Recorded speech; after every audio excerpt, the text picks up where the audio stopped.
Flashback में आज बात सुपर स्टार राजेश खन्ना की। जब राजेश खन्ना सुपरस्टार थे, अपने करियर के पीक पर थे, तो बड़े से बड़े प्रोड्यूसर डायरेक्टर को उन्होंने तंग किया। अक्सर सेट पे लेट आते थे, कभी कभी अपने हिसाब से सीन बदलने के लिए कहते थे। उनके सामने किसी की नहीं चलती थी। इस बात को भी नकारा नहीं जा सकता था कि उनके चक्कर में बहुत से लोगों को लाखों का नुकसान भी झेलना पड़ा।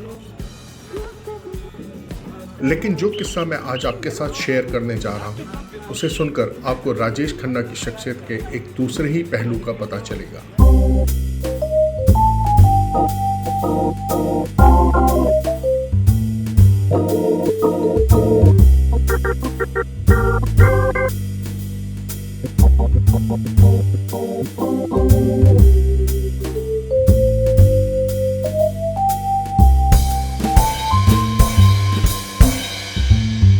बात है 80 के दशक की। उस समय 3 बड़ी फिल्मों की घोषणा हुई। राजेश खन्ना के साथ आज का एमएलए राम अवतार, अमिताभ बच्चन के साथ इनकलाब और जितेंद्र के साथ ये देश।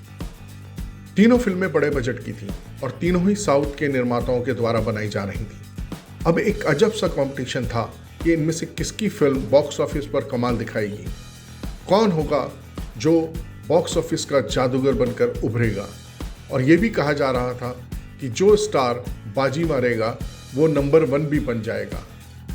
अब जब ये फिल्में कंप्लीट हुई और इनकी पब्लिसिटी शुरू हुई, तो राजेश खन्ना अपनी फिल्म आज का एमएलए की पब्लिसिटी से खुश नहीं थे।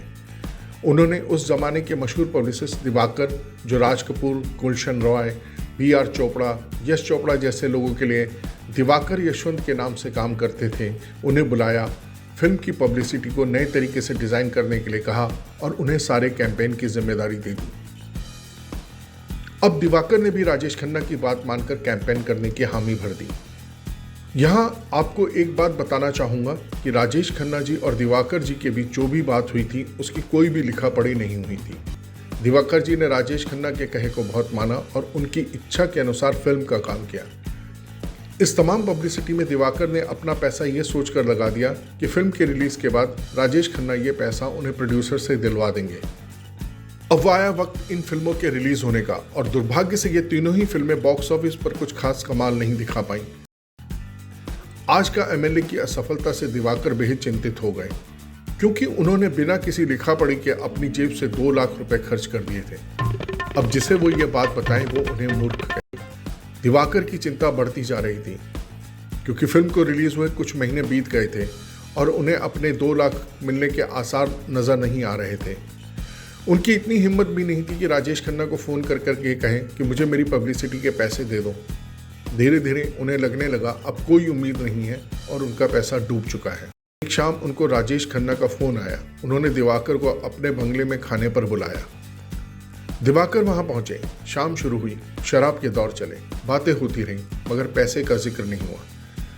दिवाकर जो पहले से ही पैसे की टेंशन में थे, वो कुछ ज़्यादा ही पी गए। शायद उनके मन में रहा होगा कि भाई पी के ही हिम्मत आ जाए और वो अपने पैसों की बात राजेश खन्ना से कर दें।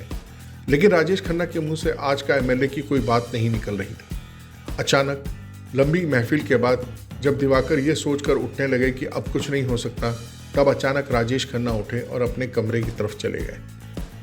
दिवाकर ने सोचा शायद वो हल्के होने टॉयलेट गए होंगे, लेकिन जब राजेश खन्ना लौटे तो उनके हाथ में थे 2 लाख रुपए।